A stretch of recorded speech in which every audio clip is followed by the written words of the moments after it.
Hey everybody, welcome back. Today we're going to be working with weights, and I have a fitness ball, but you can always use a chair if you want.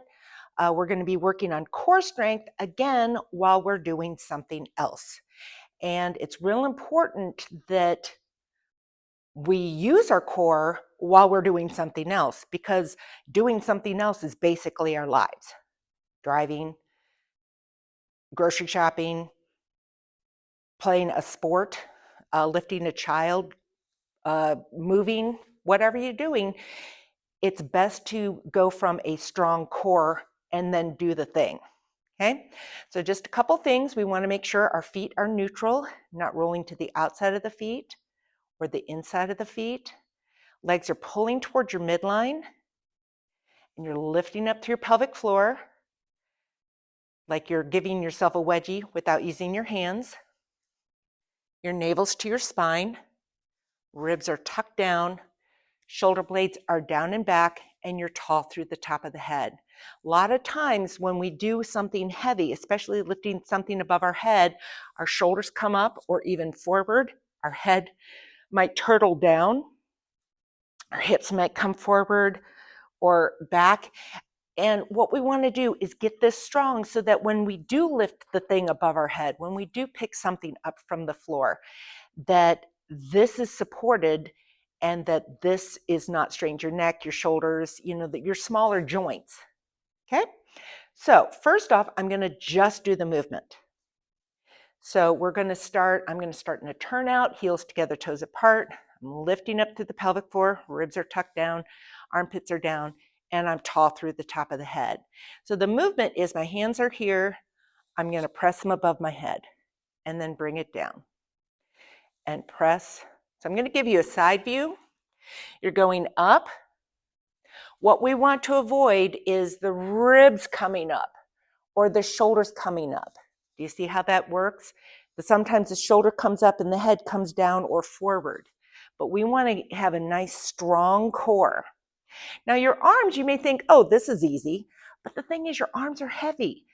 They're a long limb. They have a lot of bone and a lot of muscle. And so even this motion, especially if you have an impingement in your shoulder, a shoulder injury, it can be enough. Okay, so I'm going to do that same thing, but with my medium weights.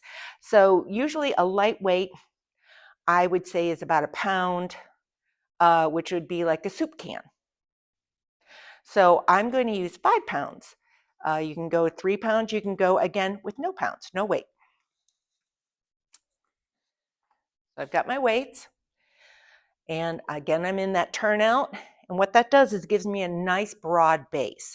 Okay, so I'm going to start here and go up and down. So as my arms go up, another thing that I'm doing to keep my core engaged is I'm pulling down in my armpits. Notice my shoulders stay away from my ears. This is me letting my shoulders come up. See how my shoulders go up? This is down. That's what we want. We want to keep it in the core. So yes, you are working your shoulders, but you're starting from the core. Again, from the side, navel's to the spine, ribs are down, especially your armpits are down. So imagine you're lifting something heavy up and putting it on a shelf above your head. You might look up, but we don't want to arch the back or let the shoulders come up. All right, so I'm going to actually make that a dual motion. I'm going to keep my arms to my side, biceps curl, and then press up and down and down. A lot of times I see in the weight room, when someone's lifting something too heavy, they go like this, and it goes right into the low back. So they're using momentum, and what I'm doing is I'm using all muscle and no momentum. Again, I'm looking straight ahead. One more time like this. Armpits are down, ribs are down. Okay. So say you have something heavier, and at some point you can always take a break. So these are 5 pounds. I'm going to go to 10 pounds. I may regret this. So these are substantial. All right. So we're going to do that bicep curl and up. And let me give you shoulder view. So your shoulders, again, they're down and back. Your ribs are down. Now, since I have writing on my shirt, you can see if it's up or it's down like this. What we want is neutral. All right. So I'm going to do a biceps curl, press up, down, full extension. Notice my arms are straight. Bend, lift up, and extend. So I'm still going fairly slow. And if you hear a crack, my shoulder just cracked. I don't even know why. Good. So 4 more like that. And as you get more fatigued, those shoulders want to come up, the chest wants to come up, everything wants to help your arms. But the best way to help it is to pull down in the armpits and down in the ribs, navel to the spine. Let's do one more, just for good measure. Good. Down and down. All right, so I'm going to put those down for a second. So we're going to do all of that again, except I'm going to go and do it seated. Now, again, you can use a chair if you don't have a ball. And I just have that little circle to keep this from rolling all over the place. So the nice thing about the ball is it can move. So if you're feeling off balance, or if you want to better your balance, you definitely can do that. Now notice my feet are about the width of the ball, okay? And that is like a tricycle. So my feet are wide. Notice my knees are pretty much right over my heels, so I'm not doing this, I'm here. Body's upright, and my feet are wide, so it's like 1, 2, and then 3, like a tricycle. The closer I bring my feet together, the more it's like a bicycle. Okay, closer I have my feet together, my feet are now one unit, and then the ball is its own unit, and it's unstable. So if you're feeling off balance, say you have a cold, you feel a little tippy, say you have a sinus infection or something like that, and you feel off balance, get those feet wider. The wider they go, the more you're stabilizing with your legs, which is absolutely fine. All right, so again, you can have your legs wide, you can have them narrow. Now this is where the legs coming together and being engaged is super important, because this can move. It's very easily moved. So what we want to do is squeeze, lift up through the pelvic floor. So now you've got this nice, sturdy, stable base. Your navel's to your spine, and now we're going to stabilize our trunk so that we can move our arms. Okay, so the ribs are down, the armpits are down, legs are squeezing. And if you see me wobble, call me out on it. All right, so the movement, again, same thing. So notice my palms are facing forward. I'm going to bring my palms in, now they're facing my shoulders, turn my palms, and then they're facing forward again. So I am moving my hands. It's just a nice natural movement.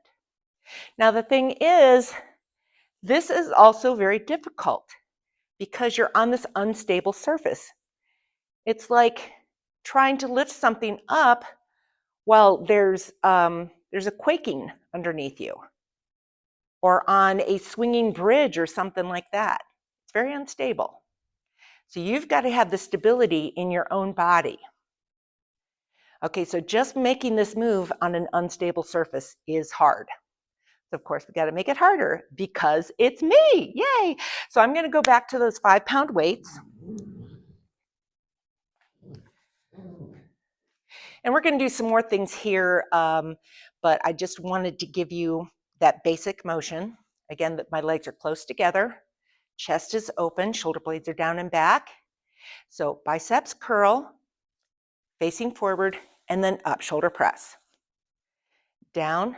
Now, thing is, as you get, like I said, as you get more fatigued, your bones are going to want to do something.